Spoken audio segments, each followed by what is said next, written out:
Hello, I hope you're doing well. I'm Milad Kumbari, and welcome to the introduction of another add-on from Blender's add-on collection. This time, I want to introduce you to an add-on that creates a connection between ChatGPT and Blender. Up until now, the existing bridges have been between the cloud and Blender, but I've created one here for ChatGPT. Perhaps due to the high costs of cloud services, or because they are token-based, we might not want to use the cloud. It might not be very logical for us to pay for cloud expenses. We can turn to a cheaper AI like ChatGPT. Now I want to connect ChatGPT to Blender. We've also built our app, and it's ready. How does ChatGPT know how to connect to Blender? By using the same app we built. Click the plus sign and open the app. From now on, anything you type here, Blender will understand that it was sent from ChatGPT. Now, how do we enable Blender to receive and understand this?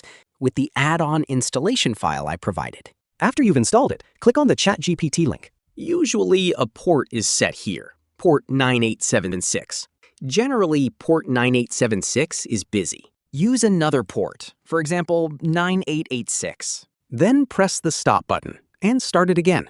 MCP itself detects which port you have set, then selects and uses it automatically. Now, in ChatGPT, I'll write this here, I told it here to create a red-colored box for me. This explanation I wrote is an extra one. I wrote that if you want to talk to me, only speak English. Since this is a tutorial video, we want it to be clear that you can write in any language you prefer, in any country you are in, and get the desired result. Now, as I was speaking, you saw that the box was also created. Our box has been created. We told it to create a red box. It created a red box for us. See? And at the same time, everything we write here, it creates for us in Blender. Just don't forget, the first time this connection is established, it might ask for your permission. For example, it might ask you if you'll grant this access between Blender, or rather between ChatGPT and Blender. So you'd click Always Allow for access to be granted. Okay, this is created. Let's put a much larger prompt. For example, this prompt, clean the scene and create two boxes. The first one, a green glassy box, and the second one, a blue box. The green box should have a light. There is a very shiny surface on the ground. Let me emphasize again. You can write here in any language that is your native tongue, and ChatGPT recognizes the command and sends it to Blender. So it absolutely doesn't need to be in English. For the purpose of this tutorial, I'm teaching this in English. Okay, I'll send this. When we give ChatGPT a command, it first breaks it down and converts it into smaller, more detailed commands. And then it executes that command for us, step by step. Now you see it responded, I will clear the current scene.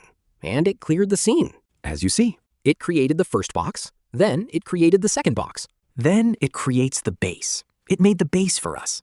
Since we asked for reflection, it has it. We also told our green box to have reflection, and this one has reflection too. And that's it. It's finished.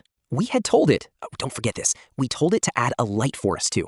It also added a light for us. Look, it also placed a light for us in the scene. In this way, it also positioned our light in the scene. Now, I haven't defined for it which render engine to use. You can define for it, for example, to use the Cycles render engine or any other command you prefer. You can write it, and this connection is established with no limitations at all. It's just like that. I hope this add-on proves to be very useful for you as well. I hope it becomes useful for you.